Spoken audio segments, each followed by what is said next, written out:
Hi ആൾ earnest അക്കാഡമിയുടെ മറ്റൊരു വീഡിയോയിലേക്ക് സ്വാഗതം.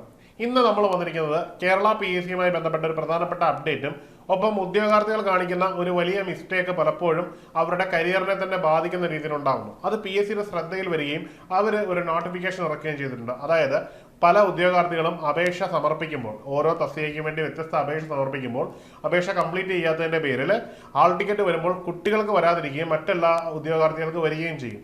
അങ്ങനെ PSC അപ്രോച്ച് ചെയ്യുമ്പോൾ അവരുടെ ആപ്ലിക്കേഷൻ പ്രൊസീജിയർ കറക്റ്റ് അല്ലായിരുന്നുവെന്നും പലരുടെയും കമ്മ്യൂണിക്കേഷൻ, അതായത് അവർക്ക് അവൈലബിൾ ആയിട്ടുള്ള റിസർവേഷൻ SC/ST, OBC, അതുപോലെ തന്നെ എക്സ് സർവീസ്, NCC തുടങ്ങിയവയുടെ സർട്ടിഫിക്കറ്റുകളും കൃത്യമായി അപ്ഡേറ്റ് ചെയ്യാത്ത പല പ്രശ്നങ്ങളും PSCയുടെ ശ്രദ്ധയിൽപ്പെട്ടിട്ടുണ്ട്. അതുകൊണ്ട് തന്നെ ഇതിനോടകം തന്നെ അപേക്ഷ ഉദ്യോഗാർത്ഥികളിൽ പലർക്കും ഇത്തരത്തിലുള്ള ഇഷ്യൂസ് ക്രിയേറ്റ് ചെയ്യുന്നുണ്ട്. അത് പരിഹരിക്കുന്നതിനായിട്ട് ചില മാർഗനിർദ്ദേശങ്ങൾ PSC പുറത്തിറക്കിയിട്ടുണ്ട്. അതുകൊണ്ട് കൃത്യമായിട്ട് അപേക്ഷിക്കാൻ സംശയമുള്ള ഉദ്യോഗാർത്ഥികൾ ഈ വീഡിയോ പൂർണ്ണമായും കാണുക. നിങ്ങൾക്ക് ഇതിൽ പൂർണ്ണ ബോധ്യമുണ്ടെങ്കിൽ നിങ്ങൾക്ക് ഈ വീഡിയോ സ്കിപ്പ് ചെയ്യാവുന്നതാണ്. അപ്പോൾ നമുക്ക് കണ്ടന്റിലേക്ക് പോകാം. പ്രധാനമായിട്ടും PSCയിൽ അപേക്ഷിക്കുമ്പോൾ വരുന്ന പ്രധാനപ്പെട്ട മിസ്റ്റേക്കുകൾ എന്തൊക്കെയാണ് എന്നാണ് PSC ഫൈൻഡ് ചെയ്തിരിക്കുന്നത്. അതുപ്രകാരം നിങ്ങൾ അപേക്ഷിക്കുന്നതിന് മുമ്പ് എന്താണ് ആപ്ലിക്കേഷൻ എന്നോ എന്താണ് നോട്ടിഫിക്കേഷൻ എന്നോ പൂർണ്ണമായിട്ടും നിങ്ങൾ വായിച്ച് മനസ്സിലാക്കുന്നില്ല എന്നുള്ളതാണ് ഏറ്റവും വലിയ പരാജയം. അങ്ങനെ വായിച്ച് മനസ്സിലാക്കാത്തത് കൊണ്ട് തന്നെ നിങ്ങളുടെ അപേക്ഷകൾ പലപ്പോഴും പരിപൂർണ്ണമാകാറില്ല. ചില പോസ്റ്റുകൾക്ക് ചില പെർസെൻറ്റേജ് ഓഫ് മാർക്കുകളും ചില ക്രൈറ്റീരിയകളും മാനദണ്ഡമായിട്ട് വെക്കുമ്പോൾ നിങ്ങൾ അത് മനസ്സിലാക്കാതെ ജസ്റ്റ് നിങ്ങൾ അപ്ലൈ നൗ അല്ലെങ്കിൽ അതിന് ഇക്വലൻസി ഉണ്ട് എന്ന് പറഞ്ഞ് അപ്ലൈ ചെയ്യാറുണ്ട്. എന്നാൽ ഈ ഒരു ആപ്ലിക്കേഷനും എക്സാമിനേഷനും വരുമ്പോൾ നിങ്ങൾ ആപ്ലിക്കേഷൻ റിജക്ട് ചെയ്യുന്നത് ഇതിന് കാരണമാകുന്നുണ്ട്. ഇതൊരു പ്രധാനപ്പെട്ട കാരണമായിട്ട് PSC ഫൈൻഡ് ചെയ്യുന്നു. രണ്ടാമതായിട്ട് നിങ്ങളുടെ പേര് പലപ്പോഴും അത് സ്വാഭാവികമായിട്ടും അപേക്ഷിക്കുമ്പോൾ തന്നെ അത് ഫൈൻഡ് ചെയ്യാറുണ്ട്. നിങ്ങളുടെ പേരിൽ മിസ്മാച്ച് വരുന്നു എന്നൊരു വലിയ കാരണമുണ്ട്. അതായത് നമുക്കറിയാം PSCയുടെ പ്രൊഫൈലിൽ നിങ്ങളുടെ പേരും ഒപ്പം തന്നെ ഫോട്ടോ എടുത്ത ഡേറ്റും വെച്ചിട്ടുണ്ട്. അത് നമ്മൾ റീ എൻറ്റർ ചെയ്യണം. ഇത് കൃത്യമായി റീ എൻറ്റർ ചെയ്യാതെ അപേക്ഷിക്കുന്നു എന്നൊരു പ്രവണത കാണുന്നുണ്ട്.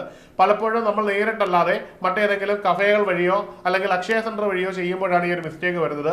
ഇതും നിങ്ങളുടെ അപേക്ഷ റിജക്ട് ചെയ്യുന്നതിനുള്ള മതിയായ കാരണമായി മാറാറുണ്ട്. അടുത്തത് നിങ്ങളുടെ സർട്ടിഫിക്കറ്റുമായി ബന്ധപ്പെട്ട കാര്യമാണ്. 10ാം ക്ലാസ്സിലെ സർട്ടിഫിക്കറ്റ് വളരെ പ്രധാനപ്പെട്ട ഒരു ഡീറ്റെയിൽസ് ആണ്. ഈ 10ാം ക്ലാസ്സിലെ സർട്ടിഫിക്കറ്റിൽ പ്രത്യേകിച്ചും സെക്കൻഡറി സ്കൂൾ ലിവിംഗ് സർട്ടിഫിക്കറ്റിൽ നിങ്ങളുടെ ജാതി ഉണ്ട്, ഡേറ്റ് ഓഫ് ബർത്ത് ഉണ്ട്.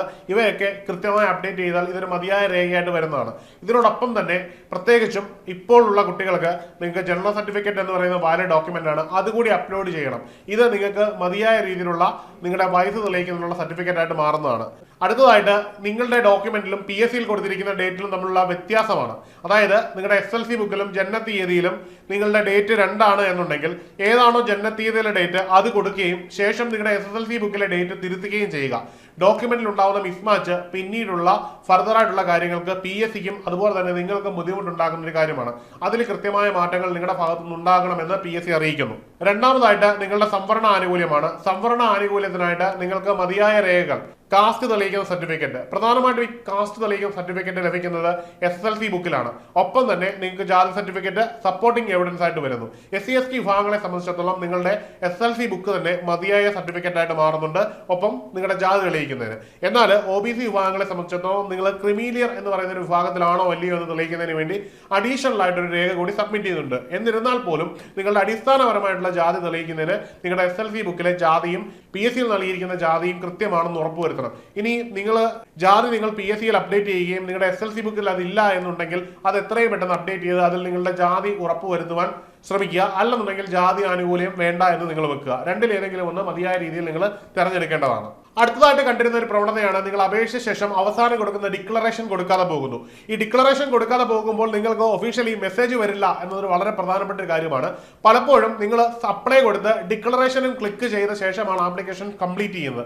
എന്നാൽ മിക്ക ഉദ്യോഗാർത്ഥികളും, വലിയൊരു വിഭാഗം ഉദ്യോഗാർത്ഥികളും നിങ്ങൾ ആപ്ലിക്കേഷൻ ശേഷം ഡിക്ലറേഷൻ കൊടുക്കാതെ നിങ്ങളുടെ ആപ്ലിക്കേഷൻ വിൻഡോ ക്ലോസ് ചെയ്യുന്ന ഒരു പ്രവണത കാണുന്നുണ്ട്. ഇവർക്കും ഒരിക്കലും ആപ്ലിക്കേഷൻ PSCയുടെ പ്രൊഫൈലിലും PSCയുടെ സൈറ്റിലും അപ്ഡേറ്റ് ആവില്ല എന്നൊരു യാഥാർത്ഥ്യം നിങ്ങൾ മനസ്സിലാക്കുക. അതുകൊണ്ട് തന്നെ നിങ്ങളുടെ ആപ്ലിക്കേഷൻ കംപ്ലീറ്റ് ചെയ്ത ശേഷം ഡിക്ലറേഷനും കൊടുത്ത ശേഷമേ നിങ്ങൾ പോരാവൂ.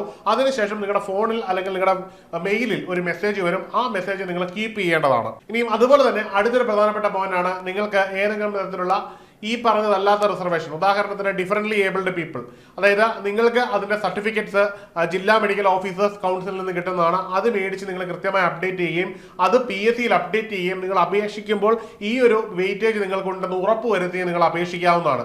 അപേക്ഷിക്കുമ്പോൾ തന്നെ ഇത് കൊടുത്തെങ്കിൽ മാത്രമേ നിങ്ങൾക്ക് ജോലിയിൽ ഇത് ക്ലെയിം ചെയ്യാൻ അല്ലെങ്കിൽ നിങ്ങളുടെ റാങ്ക് ലിസ്റ്റിൽ ഇത് ക്ലെയിം ചെയ്യാൻ പറ്റുകയുള്ളൂ. അതുപോലെ ശ്രദ്ധിക്കേണ്ട ഒരു കാര്യമാണ് എക്സ് സർവീസ് മാനും അതുപോലെ തന്നെ ജവാന്റെ വിഡോസിനുമുള്ള പ്രിവിലേജ്. ഇതിനും മതിയായ ഡോക്യുമെന്റ് നിങ്ങൾ അപ്ലൈ ചെയ്യുമ്പോൾ, അതായത് PSCയുടെ അപേക്ഷ നടക്കുമ്പോൾ തന്നെ നിങ്ങൾ ഇതിൽ നിങ്ങളുടെ പ്രൊഫൈൽ അപ്ഡേറ്റ് ചെയ്തിട്ടുണ്ടെന്നും ഇതിന്റെ ലീഗൽ ഡോക്യുമെന്റ് നിങ്ങൾ അപ്ഡേറ്റ് ചെയ്തിട്ടുണ്ടെന്ന് ഉറപ്പുവരുത്തണം.